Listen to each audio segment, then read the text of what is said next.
The recent economic downturn in Becker County, northwestern Minnesota, and throughout the United States of America has undoubtedly increased the need for homeless shelters, and it undoubtedly increased the need to help those people that may be struggling economically. Here in Detroit Lakes, there is a group called The Refuge, which has formed kind of a Christian-based coalition in order to try to help those less fortunate. They're right now in the process of building and hopefully soon to open a 25-person men's homeless shelter on 8th Street right here in Detroit Lakes. And at the most recent Becker County Planning Commission meeting, at the most recent Detroit Lakes City Council Planning Commission meeting, the Refuge then requested to actually expand that homeless shelter by 34 beds and adding what they call a group residential housing portion to that. Now, I don't want to sound cold, I don't want to sound crass to anyone.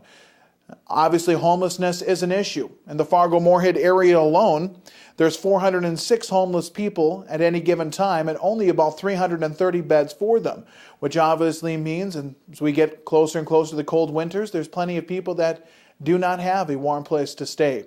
But let's face it, homelessness is really a social issue.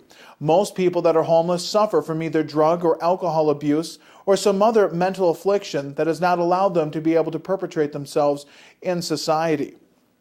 And I'm wondering, by building a homeless shelter here in Detroit Lakes, in Becker County, are we actually inviting problems that we don't currently have and perhaps really don't want?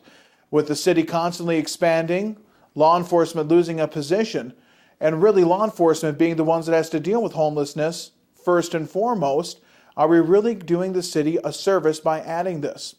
Now, again, I'm like most people. I live check to check. If I was to lose my job and without my family support, I would probably be 3 or 4 months away from being homeless myself. Most Americans are. However, most Americans will also take whatever job and do whatever they can to keep going. Most people, unfortunately, that fall to the streets, I'd go 80-90% of them, have an affliction that is not allowing them to live in society normally and maintain a job and so forth. And unless you help that affliction, I think having a homeless shelter is really giving a man a fish rather than teaching a man to fish, something that really needs to be done in order to help end homelessness. Now, the Planning Commission here in Detroit Lakes has given permission for the Refuge to go ahead and ask for 34 beds as they've requested for this group residential housing. Now, they're also going to operate a thrift store here in Detroit Lakes to help offset some of the costs of that group residential housing. But the thing I don't like about the group residential housing is it's a program that the Refuge will be reimbursed from the county coming from the state. We all know the financial problems that have happened in the state. Also, that once these people are submitted into this group residential housing program, they can be there indefinitely, which means they basically have a place to stay, courtesy of the taxpayers here in Becker County, in Detroit Lakes, indefinitely. I think that's just setting up a bad precedent. Now, I'm not against, obviously, people getting help. I'm not against, obviously, helping people. I question if a homeless shelter for 25 beds is needed here in Detroit Lakes when I've never been aware of more than there being 4 or 5 homeless people at any time here in the city. Now, that's not to say there are many quote-unquote homeless people that live with family or friends that do not have a place to call their own. Technically, those people are homeless as well. But this men's shelter will be specific for men, and supposedly the men staying there will not have drug or alcohol problems.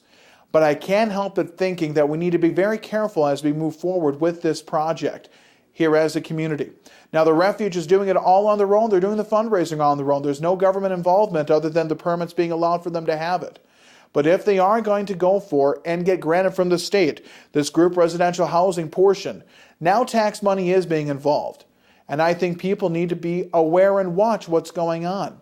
As long as this doesn't become a safety issue for citizens, I think it's going to be a great thing and would help people, although I question the need for it in a population this big. 250,000 people live in the Fargo-Moorhead metro area, yet only 406 people are looking for a place. By building this, are we inviting people to come from Mahnomen, whose group residential housing area is full, to come here, or from Fargo-Moorhead to come here? Or are we actually helping people that are here?